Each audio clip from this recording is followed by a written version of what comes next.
Hello les girls, j'espère que vous allez bien. Fait que ce soir, je suis avec Karina. Yeah! Fait que Karina, tu veux-tu nous faire une présentation rapide comme style présentation D? T'es qui comme personne? Pourquoi t'es là? Qu'est-ce que tu fais? Raconte-nous. Oh, d'accord. Bon, et moi, je me nomme Karina. En fait, je suis une humaine bien comme tout le monde. Là. Fait que, oui, c'est ça. J'habite à Trois-Rivières. Puis j'ai commencé à m'entraîner au Studio Proud depuis 4-5 mois maintenant. Ouais. Puis c'est ça. Je travaille dans le domaine de la santé. Puis j'ai décidé de prendre en main un peu ma santé parce que je trouvais que c'était important d'avoir la phrase cliché, un esprit sain dans un corps sain. Puis sinon, j'ai un chien qui s'appelle Charles.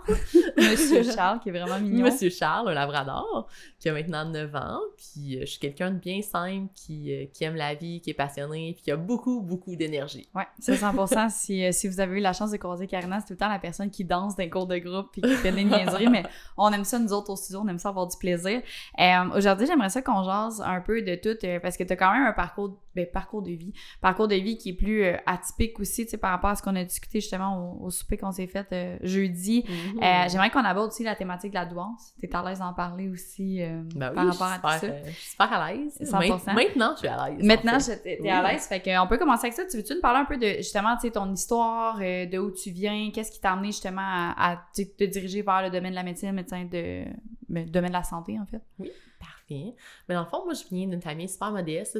Ma mère m'a eu à 19 ans. C'était, mon père avait 31 ans à ce moment-là. Fait qu'il était un peu une petite différence d'âge entre eux.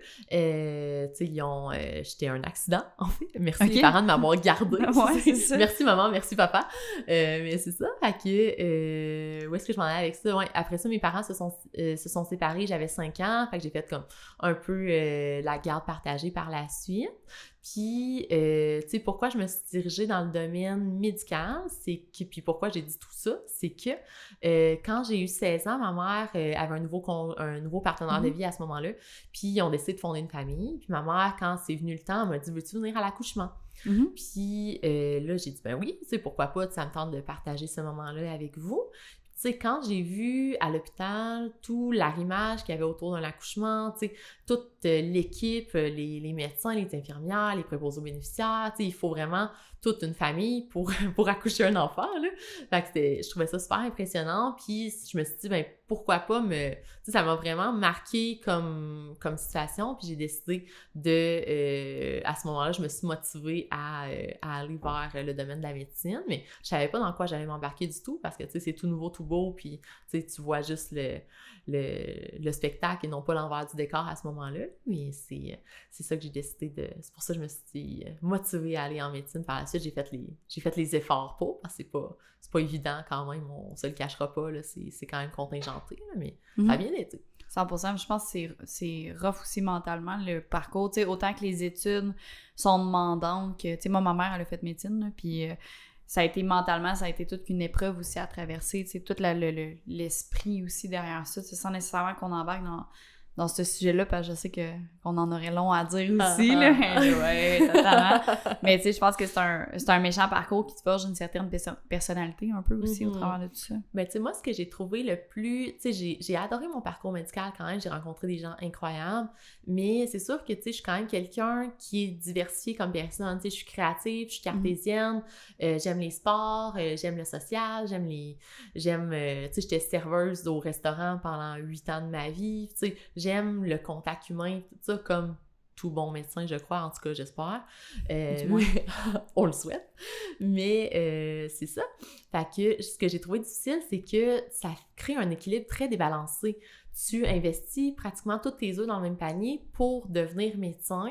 Puis, tu sais, j'ai dû sacrifier, tu sais, c'est plus juste des concessions, c'est des sacrifices que tu fais pour avoir un objectif, comme on fait tous des sacrifices pour avoir un objectif, mais c'est sûr que c'est un don de soi vraiment pour finalement arriver à cette finalité-là. Puis, tu sais, moi, je suis pédiatre, puis j'ai vraiment trouvé mon créneau avec la pédiatrie parce que grâce à ça, tu sais, je danse avec mes patients, c'est super agréable, tu sais, j'use de ma créativité pour apprivoiser mes patients, la relation médecin-patient est super primordiale, mais encore plus avec les familles, tu sais, je trouve que c'est très légitime, je me sens extrêmement privilégiée d'être pédiatre parce que, tu sais, je soigne l'extension, tu sais, c'est qu'il y a de plus, ce que tu as de plus précieux au monde, tu sais, comme parents, ils disent, ben je te fais confiance, puis soigne, tu sais, des fois, ils aiment plus leurs enfants qu'eux-mêmes, là, fait que, tu sais, c'est vraiment,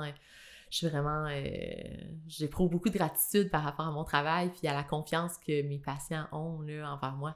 100%, puis j'ai une des filles dans l'équipe, justement, tu sais, qui m'a dit, tu connais pas vraiment l'amour avant d'avoir des enfants, puis, tu sais, moi, j'ai pas la chance d'avoir des enfants encore, mais qui se disent, ouais, mais tu sais, c'est la première fois vraiment que j'aime quelqu'un plus que je m'aime moi-même. Puis j'étais comme, mon Dieu, ça, c'est fort. C'est fort, mais comme, j'ose imaginer un peu à quoi ça ressemble d'aimer un petit être autant à ce niveau-là. Puis, tu sais, quand on parlait un peu plus au niveau, tu sais, douance, veux-tu nous parler un peu comme, parce que c'est quand même une thématique qui est méconnue, je pense, dans la société. Ben, ça commence à brûler les lèvres un peu, on commence à en parler davantage, mais tu sais, la douance, qu'est-ce que c'est difficile à dire, parce que, tu sais, c'est pas l'anxiété, c'est pas la dépression, c'est pas le TDAH, c'est pas l'autisme, c'est pas un diagnostic.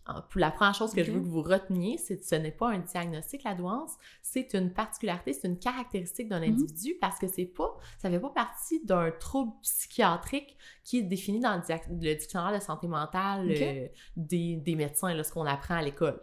Fait que, tu sais, c'est pas la douance. Tu sais, s'il y en a qui disent « j'ai été diagnostiquée avec une douance », moi, ça griche à mes oreilles, surtout que moi, je suis dans le comité expert de l'Association québécoise pour la douance.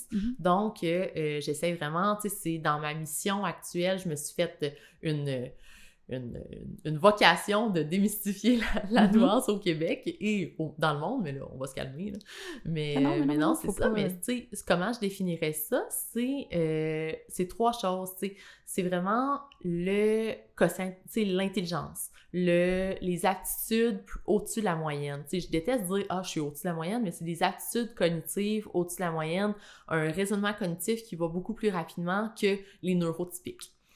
Ensuite, c'est l'engagement, tu sais, la motivation, l'énergie qu'on va mettre et finalement la créativité.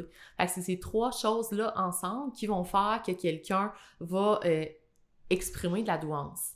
Puis tu sais, la douance, c'est dynamique, c'est pas quelque chose que, tu sais, si t'es pas mis dans un environnement qui est favorable, par exemple, si t'as une douance dans le sport, le hockey, mais que t'habites où est-ce qu'il n'y a pas de patinoire, ben t'auras jamais, tu sais, c'est un exemple, tu sais, c'est une analogie très banale, très simple, mais tu sais, faut que t'aies l'environnement favorable. Fait que tu sais, c'est sûr que, tu sais, on parle souvent de la douance comme « Ah, lui est doué académiquement », mais la douance, c'est pas juste ça, tu sais, c'est il y a la théorie des intelligences multiples que, par exemple, tu peux être doué dans les sports, comme par exemple Laurent Duvernay-Tardif, Michael Jordan, les sœurs du Four-Lapointe, tu sais, ça peut être, tu sais, des personnes qui sont caractérisées comme des personnes douées en art, tu sais, comme Picasso, Mozart, Beethoven, tu sais, name it, il y en a quand même beaucoup qui ont été reconnus comme des personnes qui avaient une douance dans ces sphères de la vie-là, la douance visuo-spatiale, les astronautes, fait que, tu sais, il y a plusieurs personnes qui sont douées. Puis pourquoi que maintenant on veut en parler davantage, c'est que il y a beaucoup de personnes qui en souffrent de ça parce que c'est pas parce que tu as une douance dans une particularité de ta vie, par exemple une douance académique, que tu es super bon en mathématiques, mais que tu es pourri en relations sociales. Fait que, tu sais, là, tu vas souffrir de ça, tu sais, communément appelé les nerds, tu sais. Fait que c'est ça, tu sais, c'est pas juste... tu sais, c'est le fun de dire « Ah, moi, je suis surdouée dans la vie, là. » Mais, tu sais, c'est pas juste le beau de tout ça. Tu sais, des fois, c'est de se sentir incompris. Tu sais, juste quelqu'un, par exemple, un enfant qui comprend super vite à l'école, ben là, il dit « Bon, ben, j'ai fini la matière. Qu'est-ce que je fais? Parfait.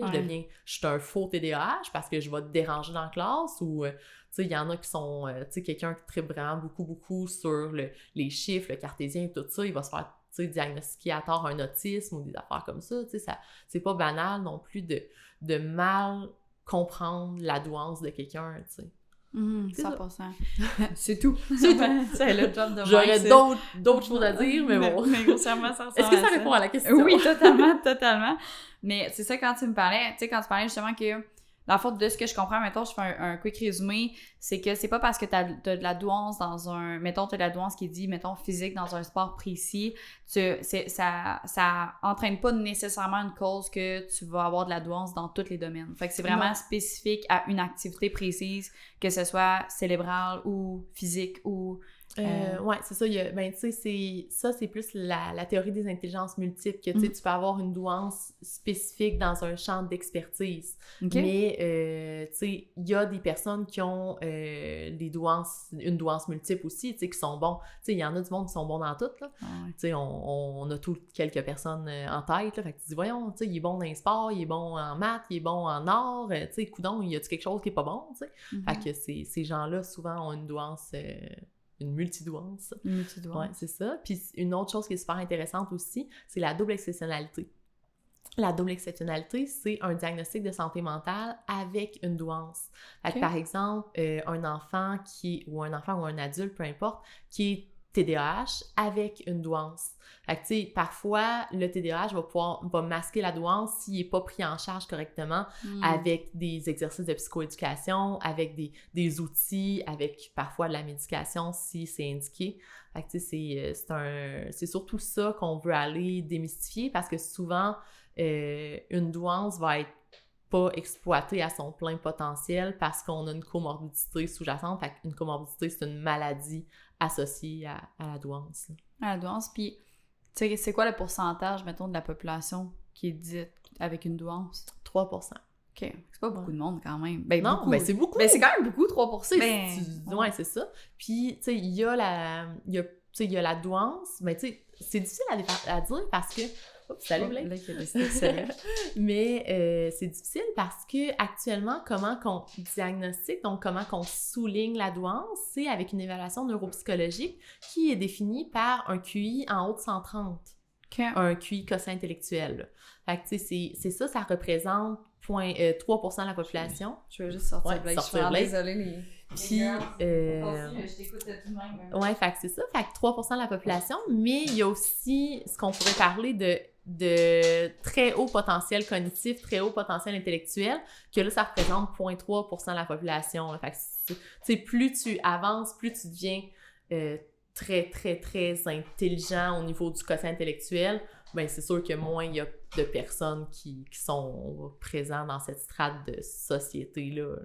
C'est comme un peu, je sais pas si ça probablement que les mathématiciens, leurs oreilles vont gricher, là, mais c'est comme un peu un genre d'écart-type de plus tu t'éloignes un peu de la moyenne. C'est un écart-type, effectivement. C'est un écart-type. Oui, good job. J'ai passé mes maths, puis est-ce que, ça c'est mes questions plus personnelles, j'en profite pour poser mes propres questions, mais j'avais déjà, quand j'ai fait mes cours de psycho au cégep, on avait déjà vu une théorie comme de quoi que plus ton quotient intellectuel est élevé, souvent ça balance sur ton quotient émotionnel, dans le sens que les personnes qui sont full relationship, qui comprennent bien le non-verbal, mettons, puis qui ont des skills en communication, bien souvent ça va être des gens que leur QI va être moins élevé, tandis que les personnes que leur QI est super élevé, souvent ça balance avec le QE, dans le fond, le quotient émotionnel. Ouais, ben tu sais, c'est vrai et faux à la fois que, tu sais, il y a des gens qui ont une très grande intelligence émotionnelle, mais qui sont, tu sais, qui sont tellement intelligents au niveau du quotient intellectuel qu'ils vont avoir appris les relations émotionnelles. Tu sais, c'est sûr que tu peux avoir une douance sociale aussi. Tu peux avoir un quotient émotionnel très élevé en ayant un quotient intellectuel super élevé là, aussi. Là. Okay. Mais ça, c'est ça. Tu sais, c'est aussi, il y a les personnes, tu sais, souvent la douance va être associée avec une hypersensibilité. Donc, soit extrêmement émotif. Donc, de plus en plus, on démentit cette chose-là. Là. Okay. Démentir, c'est que le quotient émotionnel n'est pas inversement proportionnel à ton quotient intellectuel. Là. Parce qu'il y a des gens très, très, très brillants académiquement qui sont aussi très, très, très brillants émotionnellement. Qui sont très sociales. Qui sont très sociales. OK, je comprends. Puis justement, dans la façon que ça se manifeste, mettons, pour toi, tu sais, quand t'étais au secondaire, le fait, parce que là, t'as une douance de ton côté, justement, quel type de douance que t'as exactement? C'est difficile à définir, en fait, mais tu sais, ce qui a été relevé dans mon rapport de neuropsychologie quand j'ai été évaluée, c'est que, tu sais, ce qui est ma plus grande force, c'est mon raisonnement verbal. Fait que je sais pas si vous avez remarqué, mais je parle très vite. Oui, totalement. Mais moi aussi, je suis quelqu'un qui parle vite. J'aime ça quand ça va vite, tu sais, quand ça avance. Fait que c'est ça. Fait que, tu sais, toutes les déductions, tu sais, j'écris beaucoup de textes, tu sais, j'écris des poèmes, j'écris des chansons, tu sais, tout ce qui est verbal, c'est ça ma plus grande force. J'ai un QI, tu sais, élevé, là. C'est ça, là. Pas besoin de flex le nombre, là, mais c'est un QI plus élevé que la moyenne. Ouais, c'est ça, tu sais. Fait que, tu sais, de base, c'est pour avoir ton soulignement de douance, justement, faut que tu aies un QI en haut de 130, puis tu sais, c'est comme le cut-off qui a été défini. Mais est-ce que ça va tendre à changer dans le futur? Je ne sais pas. J'espère qu'on va définir davantage, puis tu sais, c'est une tollée dans les médias actuellement par rapport à des soulignements de douance qui ont été faits à tort parce qu'il y avait une double exceptionnalité, comme par exemple, il y avait un TDAH, fait que tu sais, le neuropsychologue a dit, ben tu sais, si on traitait adéquatement, si on outillait cet enfant-là adéquatement pour son TDAH, il serait doué, donc je lui donne, je dis qu'il est doué, mais il n'y a pas un QI en haut de 130. Fait que tu sais, ça va peut-être tendre à changer, mais à suivre. Mais c'est ça. Fait que tout ça pour dire, moi j'avais une douance sociale, créative, académique. Fait que... Puis dans les sports aussi, là. Fait que, les sports aussi, moi, tu bouges quand même bien pour quelqu'un que... ça me... Non, mais dans le sens que des fois... fois... Je suis bonne en danse aussi. Mes amis vont dire que c'est faux, là, mais moi, je me trouve bonne. Moi, je te trouve bonne dans le gym quand t'es là. Des fois, on est dans des pauses, puis là, tout le monde est comme bien tranquille, voilà, t'as juste quelqu'un qui est là puis qui danse, on adore ça. Sur le rythme de la musique, je ne peux que danser. C'est correct, ça se prend bien. Puis justement, comment t'as vécu ça un peu, tu sais, au secondaire, dans ton parcours académique, mettons, le fait d'avoir de la douance, comment c'était perçu par les autres? En fait, tu sais, moi, j'ai été vue en neuropsychologie l'année dernière, en avril 2022. 2022. Fait que c'est ça. Fait que, tu sais, c'est tout nouveau, tout beau que, tu sais, maintenant, je m'assume comme ça.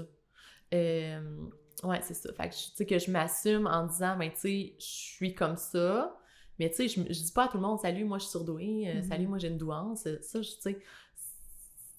Non, ça me tente pas de flex ça, parce que dans la société, c'est comme de flexer quand t'as une douance, là, on s'entend. Puis les gens sont jaloux, puis tu sais, c'est tout... en tout cas, c'est difficile. Mais tout ça pour dire que quand j'étais au secondaire, j'ai trouvé ça quand même difficile parce que je me sentais pas comme les autres. Vraiment pas, en fait. Puis, tu sais, je sais pas, c'était quand même... C'est difficile à dire comment je me sentais. Je me sentais bien, tu sais, j'avais des amis incroyables au secondaire, puis au cégep, tout ça. J'ai une vie, tu sais, je suis pas à plaindre, là, j'ai une vie vraiment facile. Ça allait bien à l'école, ça allait bien dans les sports, ça allait bien dans tout, là. Mais je me sentais pas comme les autres, puis j'ai ressenti beaucoup de jugement par rapport à des gens, tu sais, qui me disaient « on sait bien, toi, t'as tout, puis c'est facile ta vie, puis tout ça ». Ben, tu sais, c'était pas facile non plus, ma vie, tu sais, je travaillais fort pour tout ce que j'avais quand même, puis tu sais, j'ai toujours voulu performer à outrance, fait que, tu sais, c'est... des fois, quitte à avoir un équilibre de vie débalancé, puis à en souffrir, tu sais, puis là, ben, maintenant que je me comprends mieux, puis que j'ai lu sur ma condition j'ai d'autres enjeux, tu sais, j'ai lu beaucoup sur l'intelligence émotionnelle, j'ai lu sur la douance, j'ai lu sur l'agilité émotionnelle, sur plein d'affaires, tu sais, c'est la mode de lire sur la croissance personnelle, mais moi, je suis à la mode en ce moment. fait que c'est ça, mais au secondaire, c'était quand même difficile de se sentir différent, puis je voulais que mon cerveau ralentisse, des fois. Qu'est-ce que tu faisais? Ben, tu sais, je trouvais que ça allait trop vite. Que, tu sais, des fois, j'avais trop de projets. Les gens me disaient que j'étais trop comme personne, j'étais trop intense. Tu sais, même en médecine, tu sais, j'étais présidente de classe, j'étais bénévole dans des organismes, j'étais partout. Puis, tu sais, des fois, quand t'es partout, ben, tu fais chier. Oui. Tu sais. C'est un miroir sur les autres. Là. On en a déjà eu cette discussion-là aussi, mais j'ai l'impression que quand les gens... Mettons que... Moi, j'ai eu gros cette réflexion-là cette année de comme quand j'aime pas quelque chose chez les gens, de me ramener vers moi de comme qu'est-ce que ça me fait vivre, c'est quoi que ça me trigger chez moi. Parce que le problème, c'est pas la personne, c'est comment qu'elle me fait sentir. Définitivement. Fait que si c'est pas long, on parle pas de méchanceté ici présente, dans le sens que, je veux dire, quelqu'un que tu vois dans la rue, tu connais pas, te commence à dire des bêtises, t'envoies chier, comme clairement que cette personne-là... C'était gratuit. C'était gratuit. Mais dans la vie de tous les jours, quand il y a quelque chose, c'est que je fais comme ça me fait vivre quelque chose, bien souvent que c'est un miroir de quelque chose, soit que j'aime pas chez moi, mais que c'est juste un miroir que l'autre me fait miroiter, puis après ça, je fais comment, ben tu sais, t'es capable de mieux gérer, je pense, pas ton comportement, mais de mieux apprendre à te connaître, puis tu sais, c'est un peu comme tu as dit, tu sais, j'ai beaucoup lu là-dessus, puis c'est sécurisant aussi dans un sens de apprendre à se connaître, puis de faire comme, hey, tu sais, tel type de comportement, je suis capable de le relier à un sentiment, puis je suis capable de savoir, mais dans telle situation, la majorité du temps, je me sens de telle façon. Fait qu'après ça, d'expliquer, t'es mieux capable, je pense, de te gérer comme humain dans tes interactions sociales aussi, nous. Définitivement. Tu sais, t'apprends à... Tu sais, justement, comme tu viens de le dire, tu sais, la jalousie, somme toute, dans la vie, c'est des enjeux de la personne qui éprouve de la jalousie envers toi, qui a des enjeux d'estime d'elle-même, de lui-même, tu sais, des enjeux de confiance en soi. Fait que, tu sais, je pense qu'une fois que tu comprends ça, si tu te sens jugé, si tu te sens comme mis de côté par d'autres personnes, mais à ce moment-là, tu sais, tu peux réaliser de dire, ben, tu sais, ils ont des enjeux, j'ai mes enjeux à moi aussi, mais tu sais, c'est une situation qui est acceptable, tu sais, qui est plus facile à digérer dans ces situations-là quand tu le raisonnes comme ça. Puis, tu sais, on en a parlé à la table aussi jeudi passé, c'était vraiment une belle soirée. D'ailleurs. D'ailleurs. Non, mais pour vous mettre en contexte rapidement, on a fait un genre de souper entre entrepreneurs / femmes d'affaires. Je sais pas si je peux dire d'affaires, mais comme toutes les personnes avec qui, tu sais, on a comme des affinités particulières, puis on s'est mis à discuter de plein de sujets. Puis c'est le genre de... Comment je pourrais dire? Moi, c'est le genre de relation de personnes que je vois beaucoup en surface parce qu'on se voit, mettons, au gym, on se voit, tu sais, mettons, quand je vais magasiner au Intemporel, ben, tu sais, je vois Kéliane, puis on jase un peu, mais tu sais, on prend jamais le temps de s'asseoir pour faire comment tu penses quoi de, mettons, le être dans l'entrepreneur dans le être ou l'entrepreneur dans le faire. Mais tu sais, c'est comme des discussions je pense qu'on a vraiment pris le temps d'avoir, puis c'est vraiment intéressant aussi de partager aussi tous nos enjeux, puis comment on se sent dans telle ou telle situation. Oui, définitivement. Tu sais, ce que j'avais retenu, ben, je pense que je vous l'avais partagé, c'est une fois que tu comprends que juger, c'est pas comprendre. Si tu comprenais, tu jugerais pas. Ben, tu comprends que si tu es dans le jugement dans la vie, ben, tu vas avoir des attentes. Si tu es dans le jugement, ben, tu vas... tu seras pas nécessairement bien dans ta peau, tu sais. Fait que je pense que... Si à ce moment-là, il y a des gens qui ont des jugements vers toi, ben si tu dis, ben tu sais, ils ont leurs enjeux à eux, ben à ce moment-là, ça te coule plus facilement sur ton dos que de t'atteindre droit au cœur, tu sais. 100%, parce que c'est rarement à propos de toi. Non, c'est ça. De façon claire. Puis justement, comment, tu sais, là, tu me parlais, tu sais, je me sentais pas comme les autres, tu sais, là, t'as fait ta médecine, bon, bref. Puis plus en lien avec le sport. Comment, tu sais, là, t'es quand même quelqu'un de vraiment actif, là, justement, avec ton... J'ai-tu le droit de... Là, je sais que c'est un diagnostic, l'hyperactivité, là, mais t'es quand même quelqu'un d'hyperactif, là. T'as beaucoup d'énergie, là. En fait, je suis hyper active, je suis hyper thymique aussi. Tu sais, mon énergie, c'est comme... tout le temps, là. Tout le temps. Ouais, je suis gaz au bout. En cas de doute, gaz au bout, tout le temps. Non, mais c'est vrai. Puis comment t'arrives à, justement, au travers des sports, à dépenser toute cette énergie? Ben, tu sais, j'ai besoin... Tu sais, je me suis rendu compte que pour être saine d'esprit, j'ai besoin de canaliser mon énergie. Tu sais, je me lève à tous les matins, sauf exception à 5h, 5h30 tout au plus. Tu sais, là, maintenant, je m'en viens m'entraîner. Ça me fait un bien fou. Yay! Fait que c'est ça, tu sais, ça me permet de bien partir ma journée, puis ça me permet d'être plus fou. Puis je pense que ça fait du bien à tout le monde. Moi, j'aime ça, les gens qui ont de l'énergie. Mais Anna aussi, vous êtes pareil, vous êtes deux. Vous me faites penser à des poppies. Tu sais, des petits golden, là, tu sais, comme qui sont juste beaucoup trop contentes d'être contentes. Mais j'ai mon cœur d'enfant encore. Je pense que c'est ça le secret, tu sais, de garder ton cœur d'enfant, de garder ton émerveillement. Puis tu sais, moi, à chaque fois que j'apprends un nouveau mouvement, tu sais, au gym ou quoi que ce soit, je suis comme « Oh ouais, OK, parfait, go! La prochaine fois, je vais le faire mieux, puis let's go! » Tu sais, puis c'est ça, tu sais, puis je pense que, tu sais, autant dans le sport que dans tout, j'ai une soif d'apprendre tout le temps. Je suis passionnée, tu sais, ce que je fais, maintenant, je vis de passion, tu sais, j'essaie le plus possible de faire, tu sais, oui, c'est sûr, on a nos tâches qui sont pas le fun, tout ça, puis tu sais, quand je lave ma vaisselle, je suis pas comme, je vis ma vie avec passion quand je recure ou, tu sais, des affaires comme ça, mais, tu sais, il faut que tu sois émerveillé par chaque petite chose, puis je pense que c'est comme ça que tu vas garder une belle énergie, tu sais. 100%. Comment que tu as vécu ça un peu? Tu sais, là, on a parlé tantôt que tu avais commencé à t'entraîner avec nous. Là, tu as commencé par faire des plans à la maison, de mémoire un peu avec MC. Puis par la suite, tu as transféré comme des cours semi-privés, justement, nos cours de... Là, je dis de groupe, mais ça, c'est vraiment des petits groupes de 8 femmes.